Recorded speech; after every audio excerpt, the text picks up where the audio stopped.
各位网友，大家好，今天是2021年5月18号，星期二，欢迎大家参加王健每日观察直播1的节目。我们今天的题目是中国的太空雄心和郑和下西洋。那么我们讲讲中国的太空计划。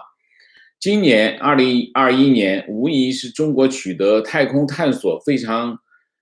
有成果的一年，那么成果丰硕啊。中国有3个非常重要的太空计划，第一个就是火星计划。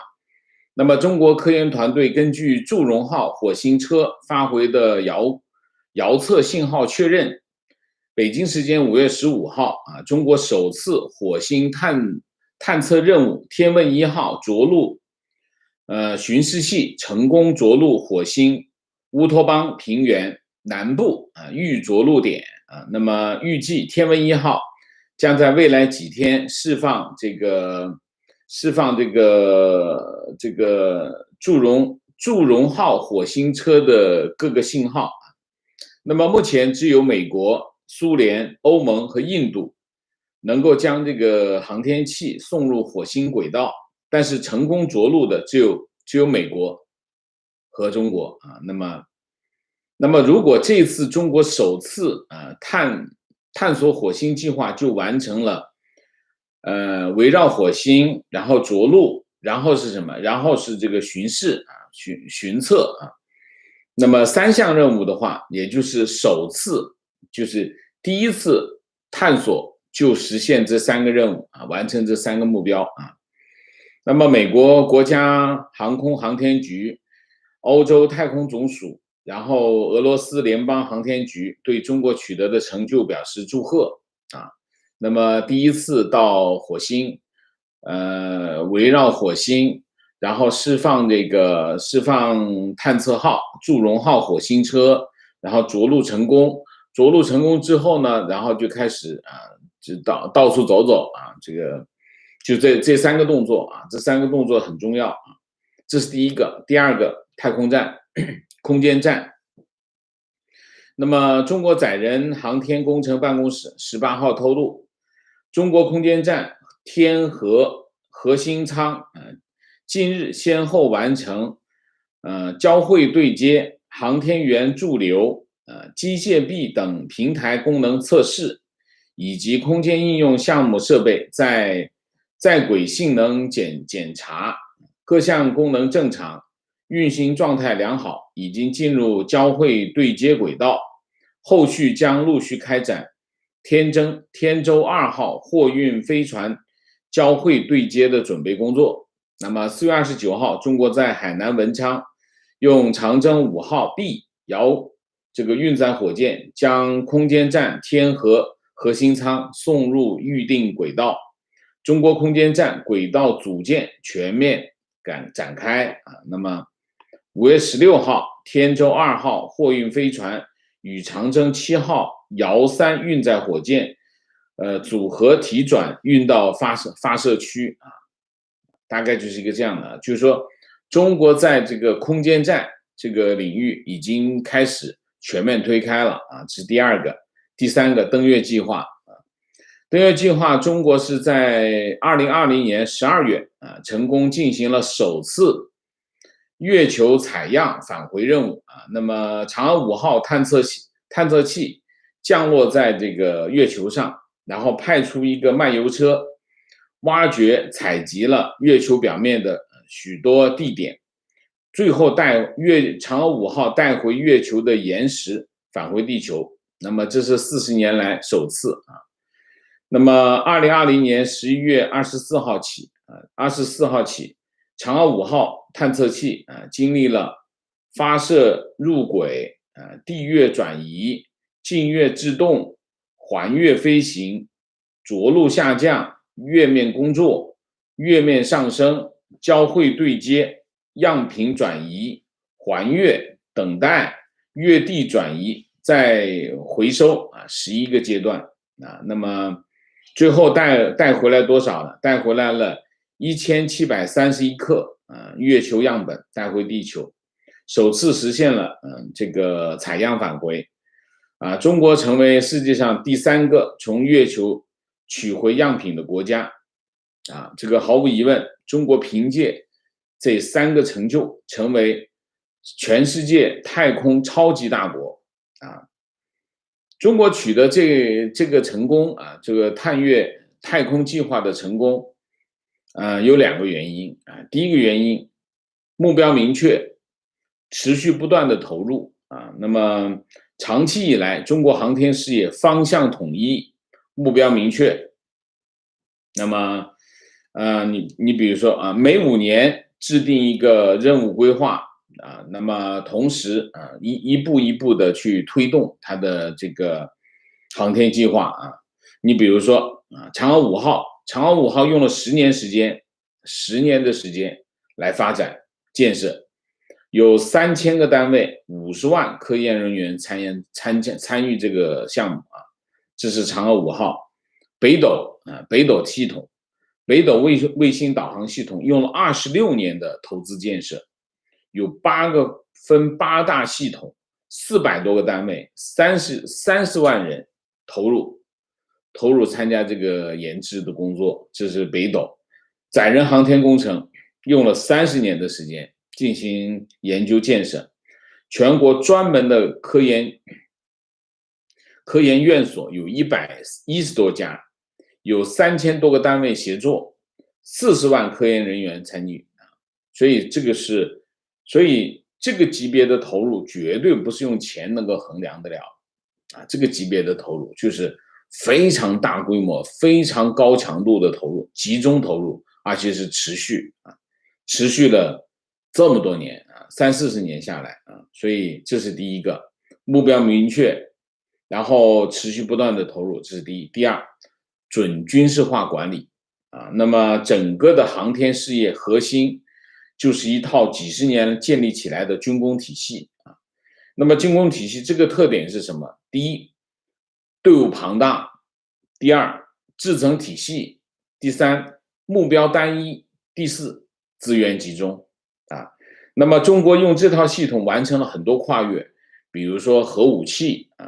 比如说战略导弹战略弹道导弹，比如说第5代战机等等这套体系非常的庞大，而且非常的集中那么航天事业也是其中一个非常重要的成就。那么对于中国来说，发展太空计划既有实质意义，又有象征意义那么实质意义是什么呢？实质意义，中国一直将这个航空航天领域的发展视为中国推动各项能力全面发展的驱动力。那么航空航天领域描述为什么呢？先进技术密集的领域那么太空计划涉及信息通信技术、先进的材料、电力储存精密制造等方面不仅要投入大量的高端人才进入这个航空航天领域，还需要培训先进制造技术、质量控制系统、系统工程、系统集成这个方面的人才那么中国在太空领域的出口，包括卫星和相关的发射任务，不仅帮助中国跟很多国家建立联系，而且出现了什么呢？太空丝绸之路提升地面上的一带一路的倡议。那么这种实质性的意义又支持它的象征意义那么对于中国而言，成功的太空计划可以在多个层面产生这个国家声誉上的回报。那么中国能够执行月球计划和以后的深空任务你比如说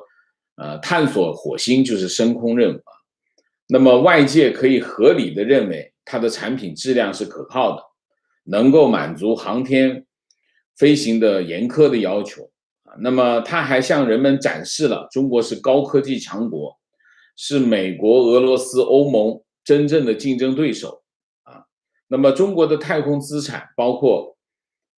数百颗卫星载人航天器和现在的这种的深空探索任务，可以说中国是亚洲领先的太空大国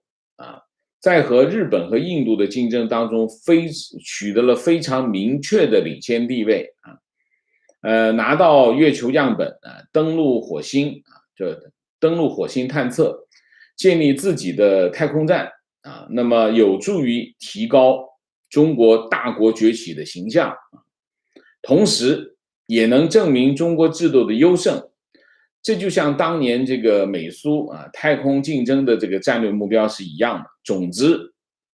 中国的太空计划实现了4个字：扬我国威啊。那么这个价值既是对外的影响，也是对内的影响。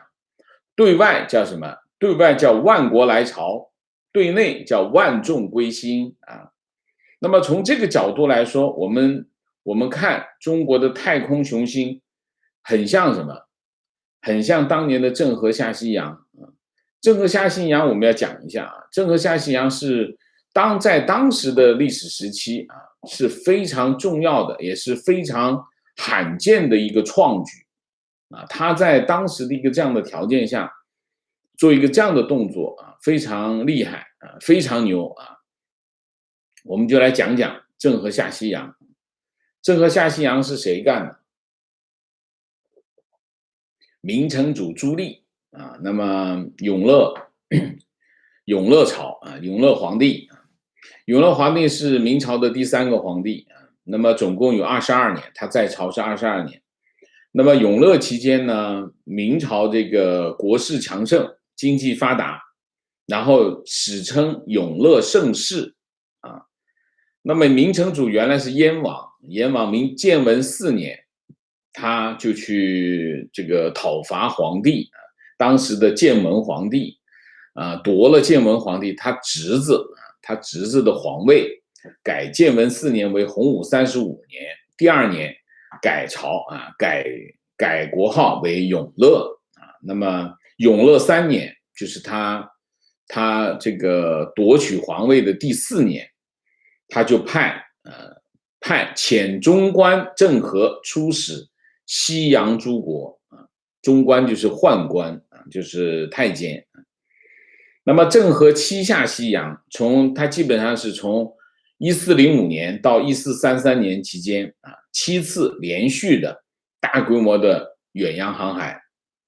他跨越了东亚地区、印度次大陆、阿拉伯半岛以及东非各地啊，被认为当时世界上规模最大的远洋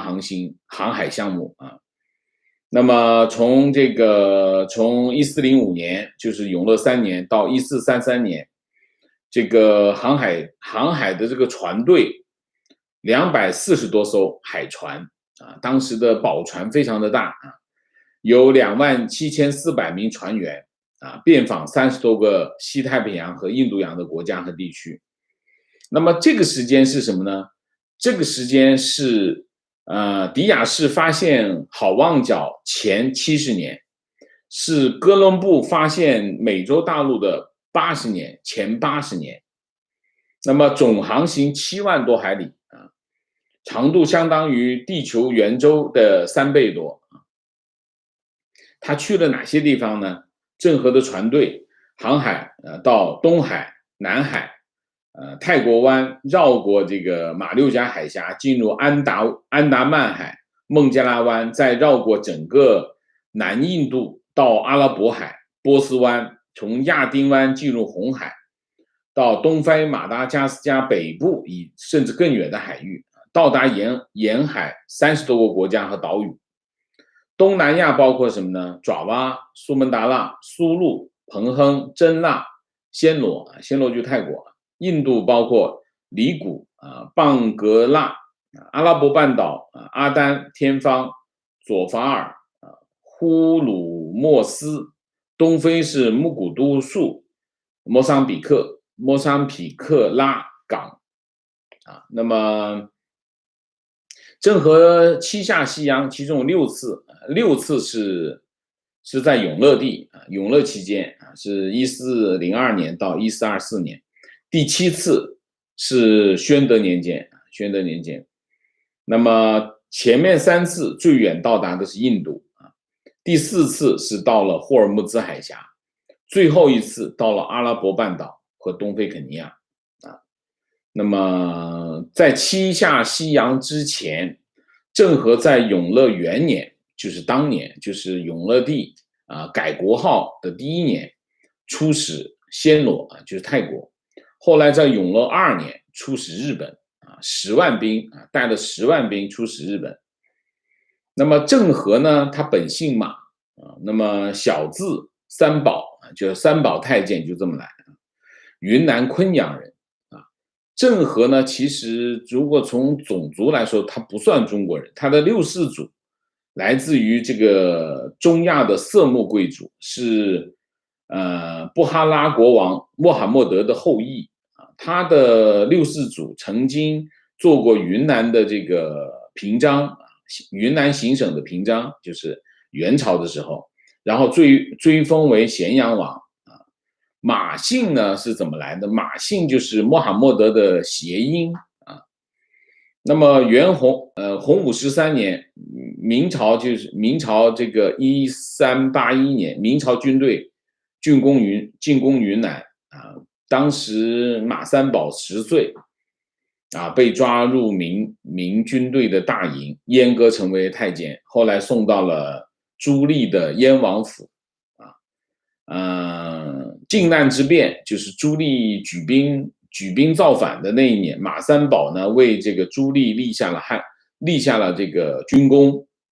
然后朱棣后来赐马三宝这个正姓，改名为和，叫郑和，任这个内官监太监。内官监太监仅次于司礼监司礼监是掌管皇帝的这个文书印玺这个宫内礼仪的，这个是排名第1的太监，他排名第2那么三宝太监郑和下西洋目的是什么有很多说法，6个说法。第一个，寻找建文帝的下落虽然在当时说是建文帝在这个皇宫里面自焚而死，但是没有人看见，所以当时也不相信。所以有一个说法是派他去下西洋，其中有个目的是去找这个建文帝这是一个说法。还有一个说法，扫荡张士诚的旧部张士诚是跟这个朱元璋一起起兵的另外一个起义军扫荡他们旧部。还有一个就是和海外藩国结盟，围堵铁木尔帝国。第4个是解决军事复员的问题。第5个是要兵抑郁，使中国富强那么第6个是发展海外贸易殖民海外。第6个肯定是不对为什么？因为明朝海禁从这个洪武到庆隆年间实行了将近200年的这个海禁，那么开禁只占它不到1/4的时间，整个明朝只有不到1/4时间是允许这个出海的那么郑和下西洋的永乐期间，海禁更严那么非常严那么这个禁止人民对外通商贸易那么叫什么？叫片甲不许入海甚至造大一点的船就违法，限制国人和外国人贸易。大明律规定说，这个若豪监士要与军民人等擅造3桅以上违誓大船，将带违禁货物下海，前往藩国买卖，潜通海贼，同谋聚众那么叫什么枭首示众，全家发鞭为充军，砍头，全家发配就是一个这样的所以肯定不是做贸易。那其他的可能性都不大，因为比如说像铁木尔郑和下西洋的铁木尔本人已经去世了，这个国家当时的这个铁木尔帝国已经分裂了，已经对这个明朝不构成任何的威胁所以发展海外贸易解决什么复员问题，那都不重要，因为那真正的可能性是2个，第一个寻找建文帝但是寻找建文帝这个目的呢是说不出来的。第2个目的应该是非常明确的，叫要兵抑郁，视中国富强这个既能说出来，又能冠冕堂皇。其实这句话的含义就是那4个字：扬我国威就是扬我国威那么扬我国威的目的是什么？扬我国威的就是万国来朝，万众归心为什么要万国来朝，万众归心？其实讲到底就是保住政权保住政权。我们回顾中国历史到现在中国历朝历代它的核心的文化，它的核心的政治，它的核心的发展是什么？保住政权。它的所有的所谓的帝王术也好，它的各种动作也好，他有没有想着殖民海外？没有想的，他根本对海外没有兴趣，一点兴趣都没有。你来朝贡，送10块钱来朝贡，我给你100块钱都行。要的是什么？要的是我的这种扬我国威所以呢，郑和下西洋的这个盛举给明朝带来了什么我们想一下，第一，它既没有带来了贸易，对吧？那你像郑和下西洋的时候，明朝的海禁更严厉，非常的严厉，所以它不是以贸易为目的就是既没有带来贸易当然你不带来贸易就不会带来财富，对吗？贸易后面是财富，是为了挣钱。然后中国的造船业从这个郑和下西洋之后，中国的造船业就马上就凋敝了，所以中国的造船业不发达这是第二个。第三个，郑和下西洋，它代表朱棣对外邦朝贡这大量的赏赐，一年花费多少钱？600万两，还不包括对这2万官兵的这个嘉奖然后呢，船队携带铜钱出国收购，导致铜钱大量的外流，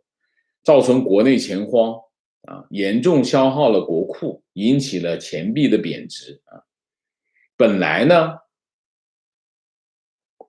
中国是个行政效率非常低的农业国，那你要做这种大规模的支出，其实会做什么？会掏空国库所以从扬我国威的这个角度来说，明朝是获得了这个效果。但是另外一个方面的意义是什么？另外一方面的影响就是国库空虚。那么郑和下西洋它的档案，我们别的不讲，我们就说它的档案是它的成果，所有的成果都汇聚在档案中间，带来一些奇珍异宝奇珍异宝跟皇帝有关系，跟国家没有任何关系。然后它的档案呢叫郑和出使水城，原来是放在兵部，到了这个明献帝成化年间，叫这个兵部去查，把那三宝的这个旧档案查出来，我要看一下。兵部尚书这个向忠派官员查了3天没查到，为什么？因为这个车驾郎中刘大夏事先把它藏起来，然后那个向忠就追问他，这个档案的库中的档案怎么会不见了？当时刘大夏就说三宝下西洋，费钱几十万，军民死者万计，就算取得珍宝，有何益处旧档案虽在，也当销毁，怎还来追问？这是刘大夏当场说的。结果他这个灰溜溜的就回去了。结果呢，这个郑和出使水城的这个档案就一直没有出现过，是不是刘大夏给销毁了？没人知道。但是肯定一点，郑和下西洋这件事情对中国的发展有没有任何的帮助？没有1文钱的帮助。这就是郑和下西洋。你看一下西方国家的大航海时代，大航海时代的目的是什么？大航海时代背后有一个非常清晰的目的，就是贸易做生意带动什么？当你发生了贸易，就开始发生了产业，这就是工业革命的基础和前提。有了贸易，就有工业革命，才会有工业革命。如果没有大航海时代，是没有工业革命的。所以郑和下西洋既没有发展贸易，也没有发展科技。所谓科技就是当时的造船业，造船业后来就停掉了，因为禁海，也没有创造财富，他目的只有一个，扬我国威。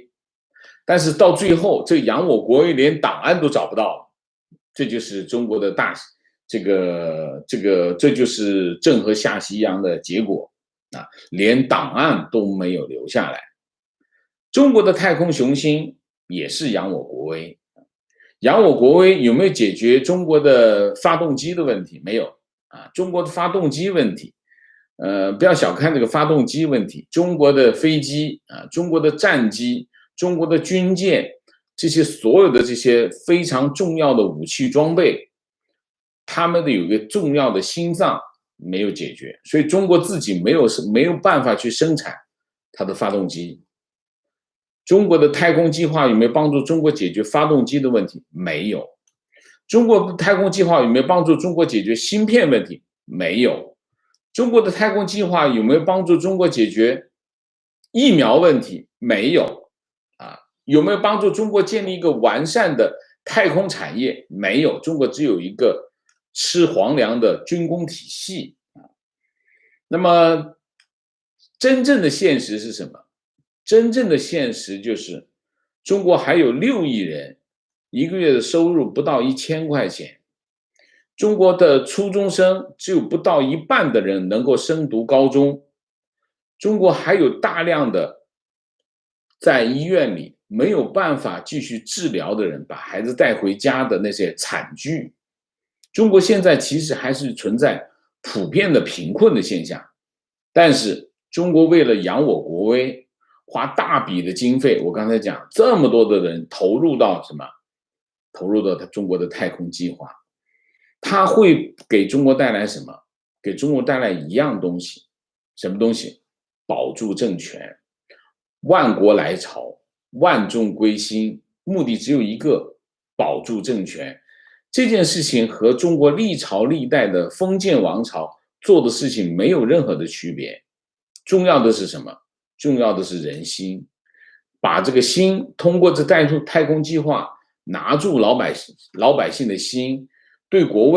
外的这些其他的国家产生一个吸引力。这就是我们现在讲的中国太空计划的雄心，它的目标是什么？目标就是这个。所以当我们去仰望星空，看到中国的这个太空计划取得令人瞩目的成就的时候，其实大家要明白，每一个中国人都在为这件事情付出成本，付出代价。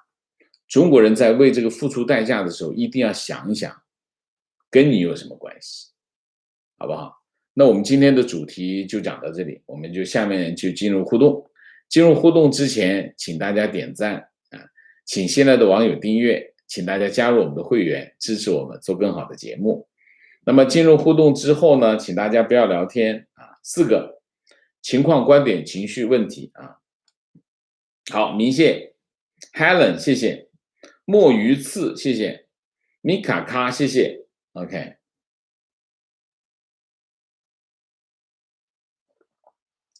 观点，当年美苏太空竞赛可是连电脑跟芯片都不存在的时间，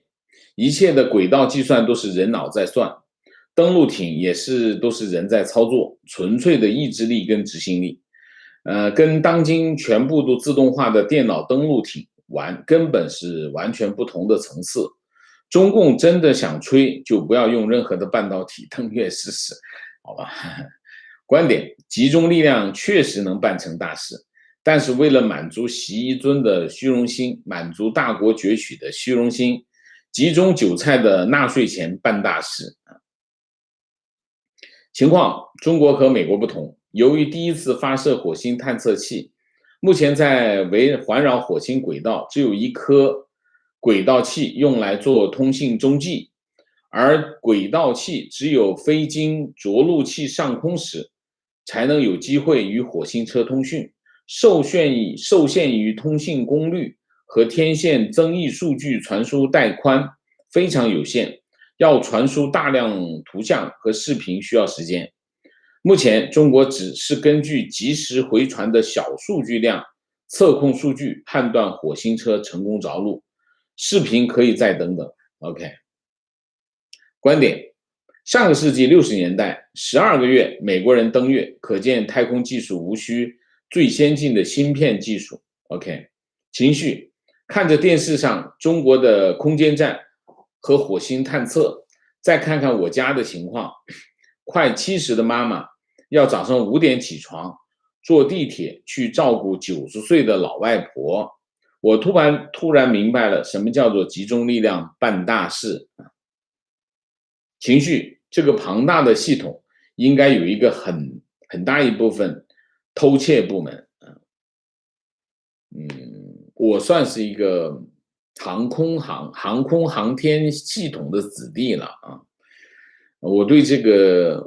个系统有一点点了解啊，也不是很了解。我了解里面的一些我看过一些东西。这个庞大的系统，老实讲呢，效率非常的低。我有一样东西我没有讲，就是效率啊，这个系统效率非常的低，人浮于事。然后其实这个系统正在瓦解当中啊，这个系统正在瓦解当中。所以你看，你可以慢慢的看到中国的这种火箭的技术在慢慢的放慢啊，它的可靠性也在下降，跟什么？跟这个系统在慢慢的解体是有关系啊。观点：中国的航母技术在近年有很大的进步，毕竟一切都是从零开始，有这种成就是值得敬佩的。但中国的政治已经很明确的定位，它的海军守卫的不是台海、南海、东海，而是中南海。OK， 好吧。情绪：想起这边饿死人、两弹一星的年代，确实还是延续了到了现在。观点：200多年的海境，既没有治所，也没有人住的南海，他竟然说9段线都是他们自古以来的领土。回头一想，才那么多幡然醒悟，愚昧无知，真的让人痛恨。观点：明朝正是东亚文化从盛转衰的时间点，在欧洲地理大发现，把自己的文化传播到世界各地时，有这种远航力量，却还在宫斗，这种见识和格局实在太小。哎呀，你们天天讲格局，我就老觉得中国人讲这种大格局的时候，我经常想，你一说的格局，我就想起想起什么呢？想起我每天在这个我们的附近散步，我看到美国一个这么强大的国家，其实他们的人民在想什么？他们的人民没有大格局，他们的人民只有小格局，都是很小的格局。干什么？修整他的院子，把他的房子呢整理好，把他的院子整理得干干净净、整整齐齐，花茂繁盛，姹紫嫣红。然后他的房子整理得整整齐齐、干干净净，雕梁画栋。美国人，这就是普通的美国人，他没有任何的格局，他就是把他的日子过好，没有人去打扰他们，没有人去侵犯他们就好了。这就是一个强大的国家，他的国人应该有的什么你们说的格局，小格局，就是这样的小格局。这样的小，为什么一个国家他的国民可以有这样的小格局，还日子过得很好？说明什么？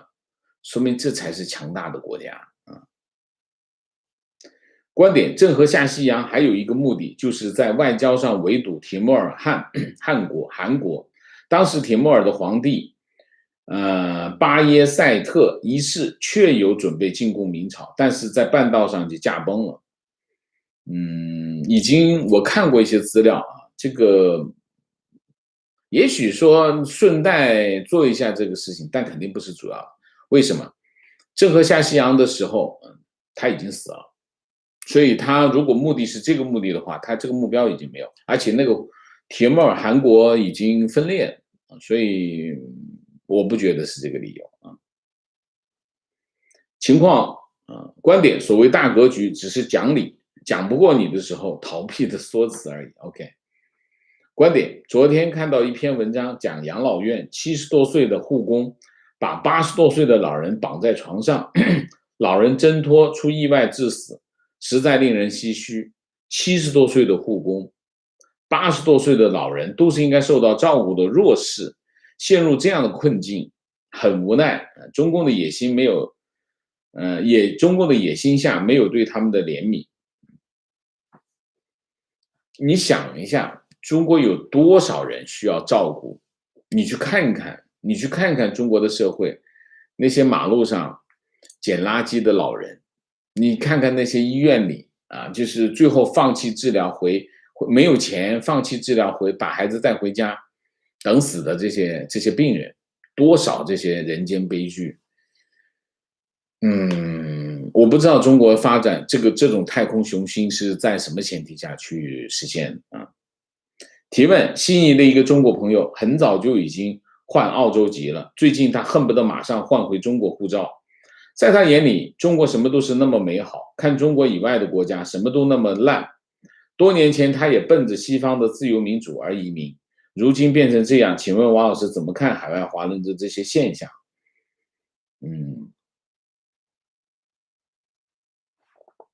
这里有2个问题啊，一个问题是，现实总是让你要面对柴米油盐啊，你需要投入这个社会，然后获得你应有的生活，不是每个人在你的现实当中都是事事如意，很多人在现实当中会有很多的不如意。那么你比如说一个英国人，他对英国不如意，他在英国不如意，他就骂，然后就投票把这个政府选掉而已。那你想一下，一个人跑到国外去啊，那么他发现他有现实中的不如意，那他会怎么样？他会把这件事情投射什么？投射回中国。所以这是一个非常容易形成的一个建立的一种逻辑啊，所以他恨不能说换回中国护照，但是老实讲的，你让他真换回中国护照，他又不愿意。为什么？其实他要换回护照有什么难呢？一点都不困难，他跑到领事馆去就能做这个动作，但是他没有做，为什么？就是这样啊。他知道，其实他心里很明白，他现在拥有的那些东西，他回到中国以后，他什么都会没有，他会失去这些。他所谓的中国有多么厉害，这个西方国家有多么烂，其实中间有一部分就是他的不如意啊。所以每个人的境遇都不一样啊。西方国家有多烂？西方国家是有烂的地方啊，每个国家都有自己的优点的地方。你回到中国，对啊，支付很方便啊，我的钱包不用带，拿个手机出门就行。这叫什么？这叫后发优势啊！为什么？因为信用卡系统不发达，所以你就支付系统就很发达，就这个道理。你会遇到这种情况啊？那你现在你原来的电话网络不发达，后来你就全部都是光纤网络，光纤入户，所以你的网速会快一点。但是后来你现在看，中国网速其实并不快，所以会有的这种情况很正常。你不能说，你离开中国去到海外，然后你就进入天堂，没有这回事。我们都在世俗的地方，我们都在地球上，我们没有离开地球，也没有到天堂。你只是从一个制度到了另外一个制度，每个制度有自己不足之处。民主政治不是解决问题的灵丹妙药，民主制度只是一个架构。你要获得更好的社会发展，需要这个国家的所有的力量去共同努力实现。你要在这个系统当中获得你的回报，获得你想要的生活，你必须努力，并且做对你要做的事情，你才能得到你想要的生活。所以，我们不能用个体的体验来解决所有的问题。观点：新太空竞赛作为中美全方位竞争的一部分，与两国的含义不同。美国是激发最聪明的人和最冒险的钱，有拓展性，而中国太空计划只是 CCP 的高端玩具，带来巨大的消耗，成果无法落地的民间，所以最终会办，一如苏联当年。提问：结合当下的时代背景，请问王老师，登陆火星是不是更像文革时候的两弹一星那样的大型科技工程？为了所谓的梦，继续给人民打鸡血？对呀，打鸡血是毫无疑问的啊！万国来朝，万众归心，这就是中国现在的这个太空计划的核心的核心的重点。所以你说对中国有多大的帮助？我不觉得它有多大的帮助。对中国的科技发展，中国的科技发展有帮助吗？你所有的问题都没有解决啊，没有解决什么问题。那你说它干什么？你说中国对外太空有多大的兴趣？我从来不觉得中国人对外太空有兴趣，我从来不觉得中国人对外太空有兴趣。中国搞太空计划是为了研究这个世界起源吗？我从来不相信这种鬼话啊！所以中国对外太空有多大的兴趣？除非用来打仗，他只对打仗感兴趣。我觉得对打仗感兴趣，对外探索世界的奥秘，no， 我不相信，那是鬼话。所有的中国人都知道，中国发射卫星，中国把这个航天器发射到火星去，不是为了科学研究，不是为了探索宇宙奥秘。中国人对宇宙奥秘没兴趣啊。观点：中国的航母技术并非从零开始，辽宁号是废掉的瓦良格装修而成。观点：问题不在于花多少钱去火星，而是就算不去火星，也不会花钱照顾老百姓。美国的穷人也不少，很多社会问题也有，但美国去火星的同时，也同时解决这些问题。而厉害国只会喊口号，连扶贫都可以有倒计时环节。我还是有网友会问我啊，就是说，所谓的这个福利是不是过度的问题啊？还是有人问这样的问题。情况之前听了老师关于文革解放军的事情，我其实表面是没有加入，但是依旧很多事情发生。我家就在广州军区大院，内部不断的互相斗，包括建国将军也自尽，太多的悲伤的事情，很多人来纠正我。在我们文革的那期节目当中，很多人纠正我说，军队没有参与文革。总的来说，中共是保证了军队的稳定，保证了军队稳定，来保证这个国家的稳定。那么军队也在这个国家之内，这个国家翻天覆地在搞文革，军队完全不介入吗？他生活在真空当中吗？当然不可能啊，当然不可能。所以大家纠正也没错，但是请大家也要理解我讲的原意是什么。原因是中共很清楚，不能让军队乱掉，而且中共也保证了军队没有乱掉。我讲的是这个啊，好吗？情况：开汽车修理店20多年，头一次因为换机油桶放在门口被城管罚240元，是政府没钱了吗？是的，政府穷疯了现在啊。情况：山东省委组织部、宣传部联合教育厅下发通知，要求党员和中小学生观看《铁道游击队》等电影片传颂山东精神。学生观看后需要家长陪同。观看学习后，所有党员要求续写观后感。各级组织、中小学校要召开专门研讨会，组织学习革命精神。这就是文革这就是文革。观点：美国目前接种1剂有48%，接种2剂有37%。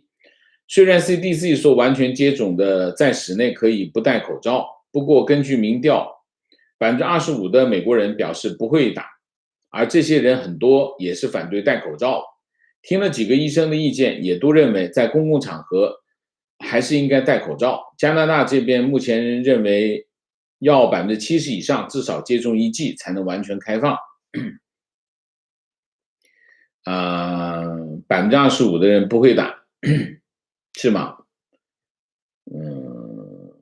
主要还是我知道是谁不愿意打，就是那些算了，不说了。观点：郑和下西洋的目的是宣扬天朝威武，哥伦布扬帆是追求利益，寻找通往东方的新航线。因此，虽然哥伦布船队的规模相比郑和微不足道，但是他拥有充分的动力。欧洲地中海历史悠久的航海经验，因此哥伦布能够取得比郑和更伟大的成就。中国现在所谓的太空探险和郑和下西洋没有本质的区别，它的结局也类似郑和下西洋。给王先生本期节目点赞，谢谢，试点赞 ，OK， 谢谢。情况，深圳华强北赛格大厦在摇晃，地无震，人员紧急撤离。我告诉你，赛格大厦不是第一次这样了，我亲眼碰到过2次亲身碰到过2次，就是我在华强北的时候，然后看见有人在往外跑，说这个赛格大厦在摇晃，然后大家都跑开，然后再去看。我见到过2次那么我相信赛格大厦这不是最后一次情绪：听了王老师今天的专题，我脑海不由自主地蹦出一个词：不需要国家强大，只要我们的人民幸福。看看今天深圳的一栋大楼，无风无灾，居然大楼自己摇晃，然后住户跟购物人员仓皇外逃，就可想而知。这个赛格大厦它是一个8个角还是6个角，我不记得了，它是个圆柱体，当时是很高的，现在不算高了，当时是很高的一个建筑。怎么说呢？它会不会是这里面有一个问题就是说赛格大厦不是第一次晃了，你是10几年都在晃。深圳市政府居然没有一次跑出来跟大家解释它为什么晃，有没有危险，从来没有做过这个工作。你想一下，在城市管理中国有2个城市做的比较好，一个是上海上海中国唯一的都市大概就是上海，所以它的城市管理是比较好。深圳的城市管理也有它独特之处，为什么？抄香港，它能跟香港抄一下。上海呢是传统，深圳是抄香港，所以这2个城市管理是有点特点。但是你想，就是一个这样的城市，一个这么大高的高楼，赛格大厦其实在深圳是算，因为那个周边的区域是一个赛格在华强北，华强北是深圳人口最密集的购物区，所以你想一下，有那么多人在那里，深圳市政府到现在都从来不出来解释一下这个大厦有什么问题，可见什么？我不需要告诉你，没关系就是这个问题情况：部队有介入地方文革运动，甭说数量甚巨的军校红卫兵，就是各军兵种野战部队、地方部队、人武系统等有造反派。516通知有一句话：这次运动主要是揪出专进党内、政府内和军内的一小撮资产阶级代表，同时成立全军文革小组，刘志坚、徐向前先后担任组长，肖华也担任过。观点：大厦摇晃有可能是内部阻尼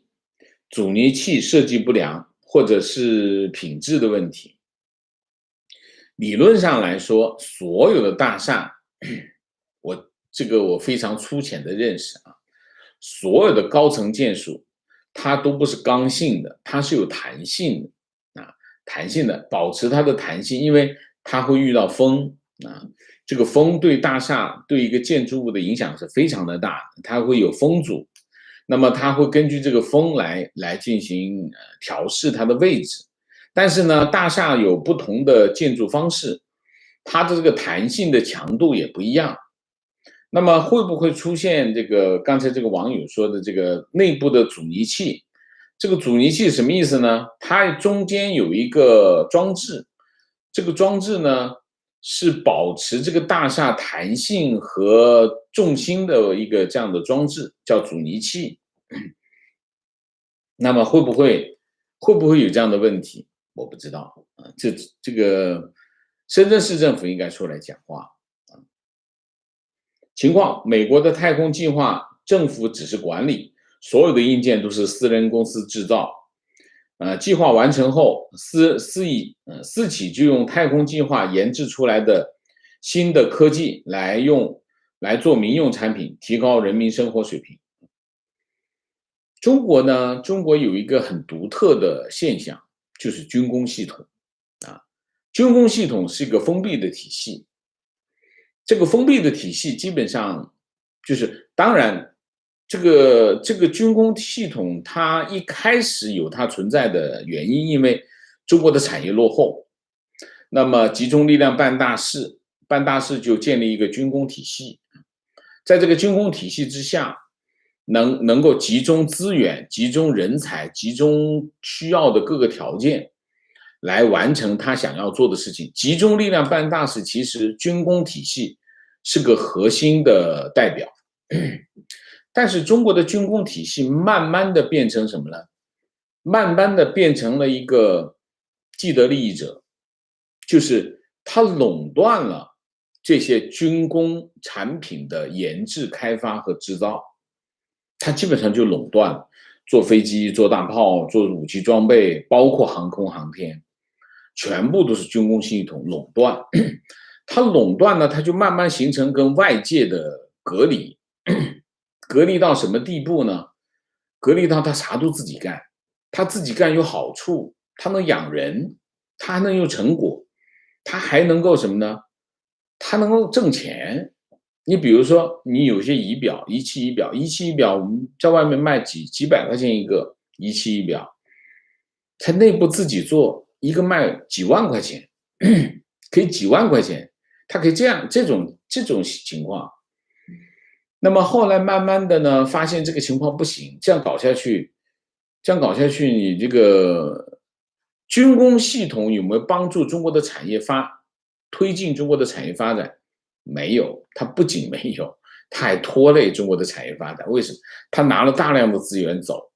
它没有对中国的产业发展有任何的帮助，甚至它慢慢的，由于它脱离外部的产业，它慢慢的落后了。它已经落后了啊，那怎么办？继续加大投入，他们就是去要钱。其实他们最终是要钱，要订单，这是他们的核心的功能。所以呢，在军工企业，它和中国的其他的产业是断绝。后来中国就推动一个叫军民融合，军民融合。意思就是也利用外部的这种产业能力，中国世界工厂产业能力很强，但是其实并不只有一样东西它做得很好，军民融合，就是就是中国的军工企业以民间企业的身份跑到国外去偷东西、买东西，这个干得最好啊，军民融这个，但是开放军工市场。给中国的私营企业、其他的企业，这件事情是没有寸进。为什么？他怎么可能？他怎么可能让他这么干啊？情况，我参观过日本的好几个宇宙中心，日本的宇航中心每年都有免费的对全社会开放日，随便谁都可以去参观。很多父母领着孩子去参观，有各种型号的宇航服，供全家人穿上照相留念。